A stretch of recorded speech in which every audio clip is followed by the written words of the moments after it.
Hello बच्चों, let us see the question. Question says that in an atom, the total number of electrons having quantum numbers n equals to 4, ml equals to 1 and ms equals to minus r. Total number of electrons, okay बेटा, तो देखिए n equals to 4 यानी कि principal quantum number यहाँ पर बेटा given है 4, okay.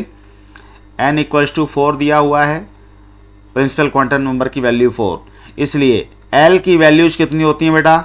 l की वैल्यूज होती हैं 0 to n minus 1, 0 to n minus 1, ठीक है बेटा. तो कितनी आ जाएंगी? 0 to 4 minus 1.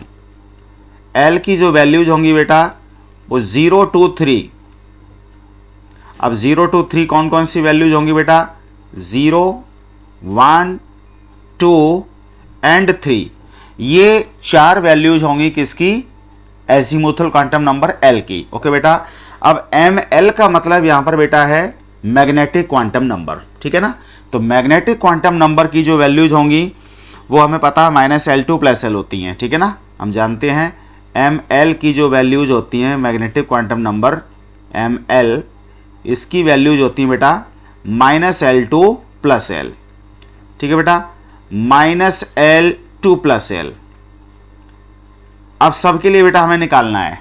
जब l इक्वल्स टू 0 है तो m की वैल्यूज कितनी होंगी? और बेटा यहाँ पर एक बात और दे रखी है, जो स्पिन क्वांटम नंबर है ms, ये बता रखा है यहाँ पर बेटा -12. स्पिन क्वांटम नंबर ms या s भी लिख सकते हैं -12. स्पिन डाउन, ठीक है ना, इलेक्ट्रॉन का स्पिन डाउन होगा वो.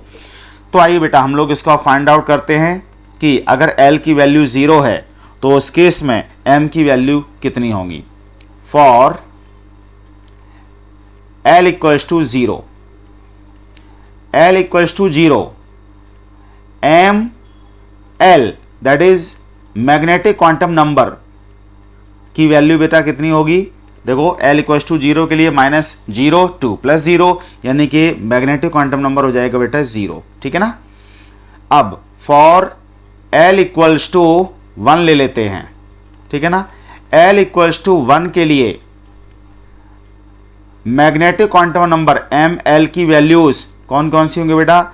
-1 0 +1, -1 0 एंड +1, ठीक है ना. अच्छा एक बात और बेटा, यहां पर ml इक्वल्स टू 1 है, इसका मतलब क्या हुआ? इसका मतलब हुआ बेटा +-1, ठीक है ना, +1 एंड -1, ये ध्यान रहे. ओके बेटा, अब चलते हैं l इक्वल्स टू 2 के लिए. तो बेटा l इक्वल्स टू 2 के लिए ml मैग्नेटिक क्वांटम नंबर की जो वैल्यूज होंगी वो कौन कौन सी होंगी? -2 2 + 2, सो -2 -1 0 +1 एंड +2, ठीक है बेटा, ये 5 वैल्यूज होंगी. Okay, now l equals to 3 के लिए बात करते हैं.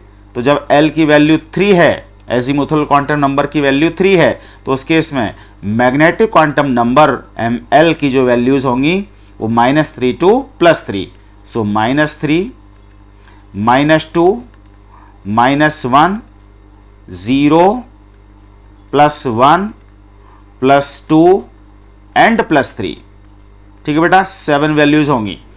अब देखो हमें +1 और -1 देखना है, समझना बेटा गौर से. तो +1 और -1 को हमें फाइंड आउट यहां पर करना है. तो देखो ml इक्वल्स टू 1 दिया है, इसका मतलब ml इक्वल्स टू +1 एंड -1. तो देखो बेटा एक तो वैल्यू ये है ना, -1 और ये +1. तो इस एक वैल्यू के लिए मतलब इस एक ऑर्बिटल में स्पिन डाउन हो सकता है, जिसके लिए s की वैल्यू स्पिन क्वांटम नंबर की वैल्यू -1 हो जाएगी. यहां पर देखिए ये रहा -1, ठीक है बेटा, और ये रहा +1. तो इनमें एक इलेक्ट्रॉन स्पिन डाउन वाला हो सकता है, जिसके लिए स्पिन क्वांटम नंबर की वैल्यू -1 होगी. और यहां देखिए l इक्वल्स टू 3 के लिए ये रहा m की value, m means magnetic quantum number -1, और ये रहा बेटा +1. तो बेटा कितने इलेक्ट्रॉन्स आपको नजर आ रहे हैं जो मैंने सर्किल किया? 1 2 3 4 5 6. तो इस 6 ऑर्बिटल्स में इलेक्ट्रॉन का स्पिन डाउन हो सकता है, समझ गए ना. तो s की वैल्यू कितनी हो जाएगी बेटा? माइनस हाफ हो जाएगी। जब स्पिन डाउन होगा मतलब ऑर्बिटल में इलेक्ट्रॉन स्पिन डाउन वाला है, स्पिन डाउन वाला, तो उसके लिए एम एस की वैल्यू कितनी होती है बेटा, माइनस हाफ होती है। स्पिन डाउन जब होता है तो उसके लिए m s spin quantum number की वैल्यू माइनस हाफ होती है।